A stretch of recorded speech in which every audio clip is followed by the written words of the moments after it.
that do know any of the kind of the mythology of Ireland, especially the people that Tuatha De Danann, they had a chief, high king, who was known as the Silver Hand. And after the death of this king, you have the character of Lu becomes the new high king. He actually becomes the Dag Da, as it's called. Yeah. Kind of the good god, or the good father. And so, yeah, you have Cleve of the Silver Hand, obviously is a later version, Welsh version, of this cognate version between Nuada, the original king of the Gaels, or the Tuatha, and then the new king, who, after the death of the High King, then becomes the overall ruler of the Tuatha, and this is Lu. So, very much in the style of, you can see it with the Romans. They'll say Caesar, son of Apollo. Then you would have, if you had a very important king who had a particular name, and somebody came into the throne after him, often he would have a remnant of that name. So this was also one of the other names for Lu, was Lu of the Silver Hand. So you have Bladders, Blood, Cleve, and Lu. And they all very much are the same character. And they're all mirroring each other. Yeah. I mean, the Welsh legends themselves, historians would say that the oldest ones that we have come from sort of 600 to about 900 AD. But they do admit that these are from much more ancient origins, and they do come from thousands of years ago.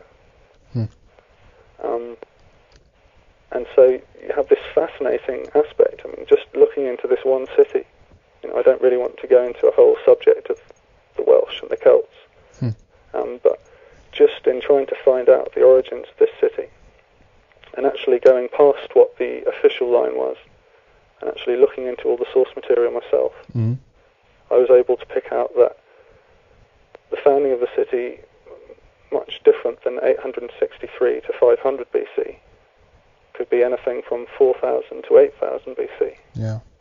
And the kind of the icing on the cake to show the kind of the overall intent of Geoffrey of Monmouth, I feel, is when you take his version, which is blooded, a king or a prince with leprosy, and a group of pigs with leprosy.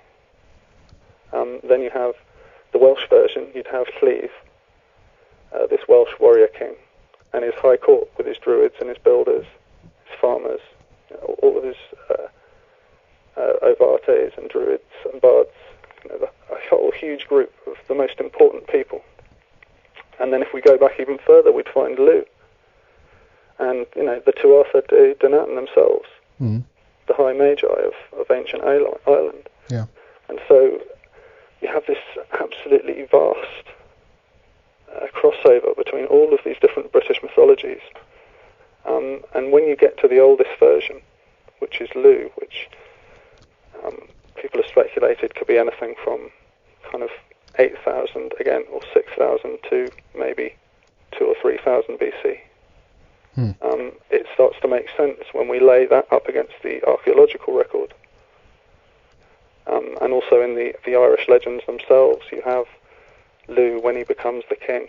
You have the stories of when he goes to reclaim a certain harp and other stories, and they say that he's actually going to the Fomorian camps, the kind of the invading forces, and wiping them out. So, as I said earlier, you have all of these places which are known as Lud something. You have this mythology of this King Lud who recaptured Britain, and was known as the Good King Lud.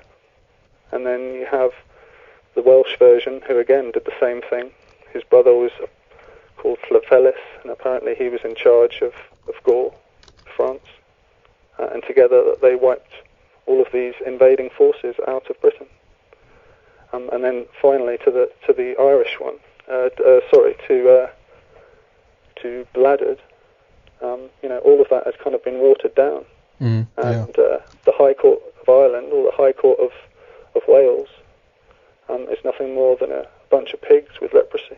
Well, exactly. I mean, it's I felt that when you were going back into history, and then you realize that, wait a minute, this is almost like a ridicule story, and they put if he has a Catholic background, this this priest or clergyman here, then he might have put this kind of occult connotation on him to make this to get a negative spin on him. Yeah. I mean, in some ways, it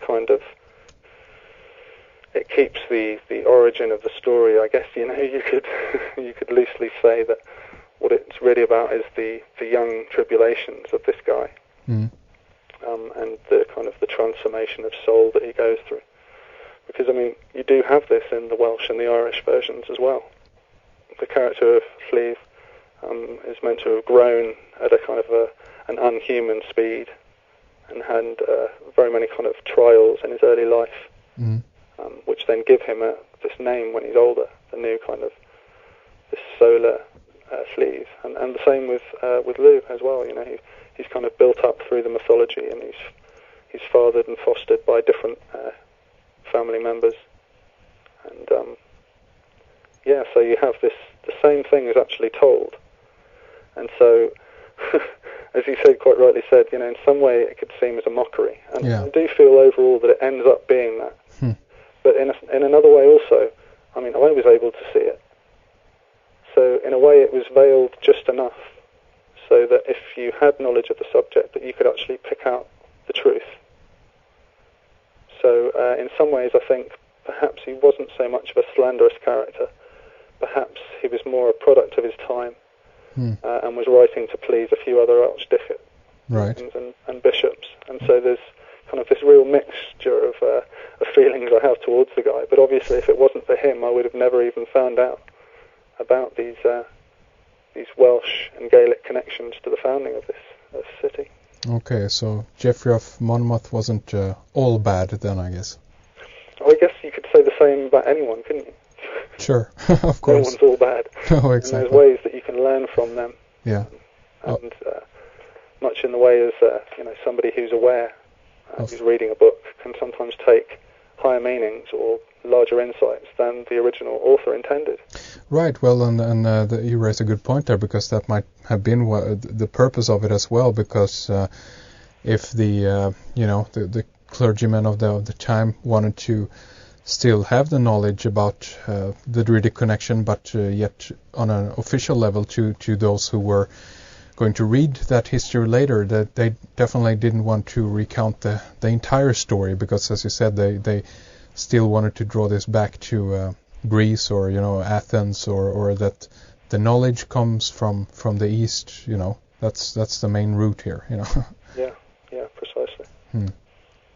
So, what do you think, Daniel? Do you want to talk a little bit about some of the archaeological record? You mentioned that you've been looking at some of this also, and that there is supporting proof then, I guess, that this might potentially, the city then, might potentially go back way much further. You mentioned, around between 4,000 all the way back to 8,000 BC. Is there any kind of archaeological evidence for this at this point in time? Sure, yeah. As I said at the beginning of the talk, that there's kind of three sites in Bath which are known to have kind of very strong Celtic connections. There's one hill called Little Salisbury, which I mentioned at the beginning, and then there's also a place called Kelston Hill, Kelston Round Hill, which is another very big kind of earth mound with a big circle of oak and plane trees on top of it. And so it's very much, the local historians know that these were both very important places for the Celts, and they found various Celtic remains, as I said, going back to 1500 to 2000 BC in both of these areas. But the oldest materials that have been found were these recent finds, which were right in the centre of the city, which would have been a lot closer to where the springs actually would have been coming out of the ground. So, I mean, it would make a lot more sense that the Roman settlement was built slap bang on top of the Celtic settlement. Yeah. and that it carried on in successive generations like that. So there's not even that much remains of the Romans' buildings, let alone anything Celtic. Yeah. So that's... Yeah, which is a shame, but I mean, all these stones that come from the Celtic settlement were obviously used in the Roman settlement. Yeah. And the successive groups that came in, it's a high likelihood that you've got a lot of Roman and Celtic stones in the actual houses in the city itself. This is something you'll find all around the world. Yeah. Absolutely everywhere, that people be kind of unawares that some of their houses are built out of a castle or something like that. Of course.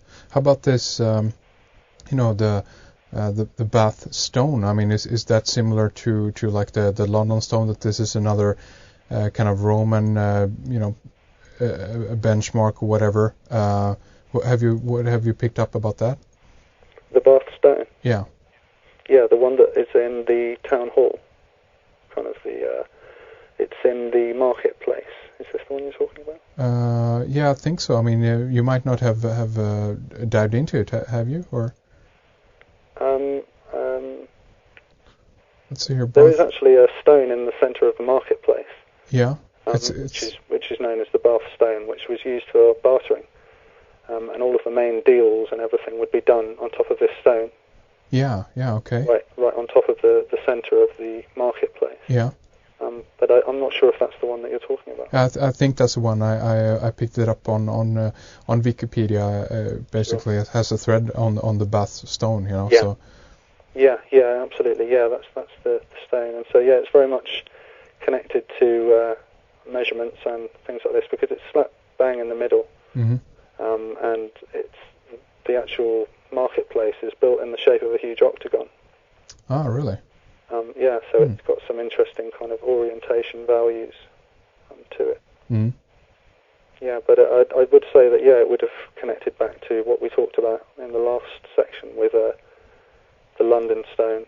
So marking distances from that point. Obviously the town hall and the marketplace would be the centre. So that would be the best place to mark it from. So I think that was probably the case. Interesting. So let's see here. I mean, there's much more we can dive into. Of course, in regards to the Welsh, I mean, background to all of this. Is there more we can say about that? More about the Druidic connections or the Celtic connections? Yeah, I mean, they're known in the kind of the later years. So we're coming right up to the point of kind of the Romans, kind of the turn of the millennium, around the time of Jesus, and just after. And there's been quite a few authors recently. I mean, Lawrence Gardner has done a lot of material on kind of early Britain and the foundation of the first above-ground churches, which he's located at Glastonbury. Because obviously it wasn't until the councils of Nicaea and Carthage that Rome actually took on board the Christian faith. So a lot of Christians were still getting thrown to the lions and tortured and killed. But Britain being on the other side of the world compared to the Romans, it seems as though the first above-ground church was actually set up in Glastonbury by a group that's now known as the Silurians or the Silurians. That's interesting. Very interesting. Obviously, the connections are between the Celtic goddess, who was actually the goddess dedicated to Bath. She was called Sul, Sul. So it's the Aryans of Sul, or the shining ones of the goddess Sul. So very, very interesting connections in this whole area, going through into early Christianity, but also kind of in the way that some of the elemental Celtic ideas or concepts kind of stuck around in Wales and the West Country. So there's a lot there to talk about. Interesting. Let's see here. So what do we want to dive into next here, Daniel? I mean, we can go into some of the etymology